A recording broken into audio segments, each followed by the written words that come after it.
आतंक का पर्याय और 1993 में मुंबई में हुए धमाके का मुख्य आरोपी अंडरवर्ल्ड डॉन दाऊद इब्राहिम भारत के मोस्ट वांटेड आतंकवादियों की सूची में पहले नंबर पर है और विश्व के सबसे खूंखार आतंकवादी की सूची में तीसरे नंबर पर है।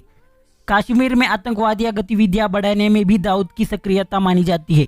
दाऊद का आज भी पाकिस्तान में रहकर भारत में अपने नापाक इरादों को अंजाम दे रहा है।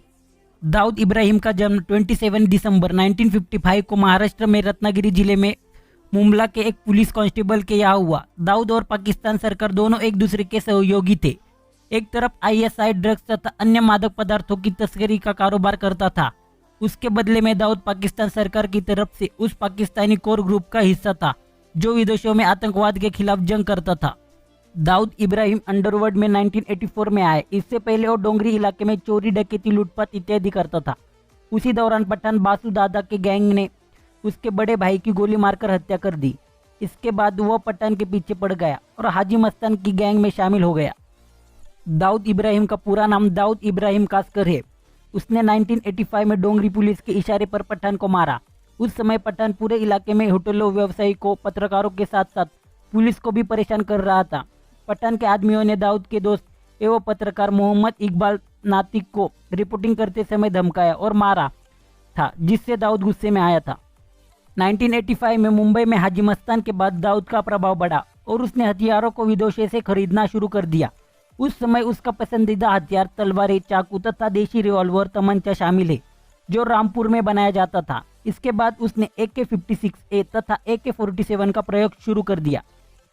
दाऊद इब्राहिम पाकिस्तान सेंट्रल बैंक द्वारा दिए गए डॉलर में लोन को नहीं चुका पाया था, जिसके कारण बैंक ने उसका नाम डिफॉल्टर की लिस्ट में डाल दिया था।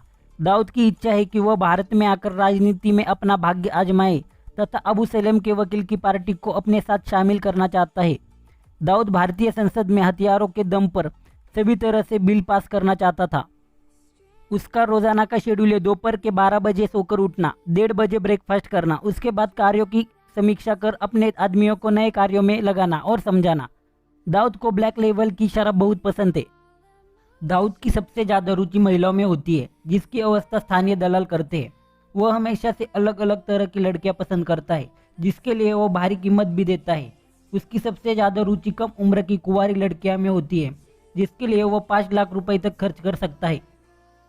दाऊद सबसे ज़्यादा समय पाकिस्तान में बिताता है, इसलिए वो सबसे ज़्यादा पाकिस्तान के पिछड़े इलाकों में रह रही सुंदर और 15 साल से ज़्यादा उम्र की लड़कियां पसंद करता है। बॉलीवुड में आई नई लड़कियां उसके बुलावे पर जाती है और उसका मनोरंजन करती है। दाऊद लोगों से मिलते समय जितना विनम्र दिखता है उतना ही उदार भी रहता है। वो अपने अतिथियों तथा आदमियों के साथ खाना खाते समय अंत में खाना शुरू करता है। इससे दाऊद की उदारता कहे या शंका, लेकिन इससे दाऊद का उजला पक्ष सामने आता है। अगर कोई उससे पैसे मांगता है तो वो यह नहीं पूछता कि क्या और कितना चाहिए। वो हमेशा ही इस मामले में निस्वार्थ रहता है। हर किसी की मदद के लिए वह तैयार रहता है। दाऊद सबसे ज़्यादा मदद पाकिस्तान के MQM संगठन से जुड़े लोगों को तथा आसपास के क्षेत्र के लोगों को करता है। दाऊद अपने धंधे और कामकाज में मुस्लिम तथा हिंदुओं में भेदभाव नहीं करता। वह सभी को एक समान रूप से अपने यहाँ काम पर रखता है। उसकी योजनाएं और आपराधिक साम्राज्य बढ़ने का एक ही कारण है। पाकिस्तान में नए अंडरवर्ल्ड एजेंट सबसे पहले आकर दाऊद से मिलते हैं, क्योंकि उन्हें सरकारी आदेश होता है। पाकिस्तान के MQ संगठन के ज़्यादा सदस्य उसकी सुरक्षा में रहते हैं। उनकी कोई भी समस्या हो वो सरकार के पास न जाकर दाऊद के पास जाते हैं, जिससे उनके रहने, पैसे तथा सुरक्षा की व्यवस्था दाऊद करता है। बॉलीवुड कलाकारों के साथ दाऊद इब्राहिम के काफ़ी अच्छे संबंध है। राम तेरी गंगा मैली हो गई फिल्म की हीरोइन मंदाकिनी से सबसे लंबे समय तक दाऊद के संबंध रहे। बॉलीवुड हीरोइन इलियाना से भी दाऊद के संबंध रहे। फिल्म कहो ना प्यार है के लाभ में हिस्सा नहीं मिलने के कारण दाऊद के आदमियों ने फिल्म के निर्देशक राकेश रोशन पर हमला कर दिया था।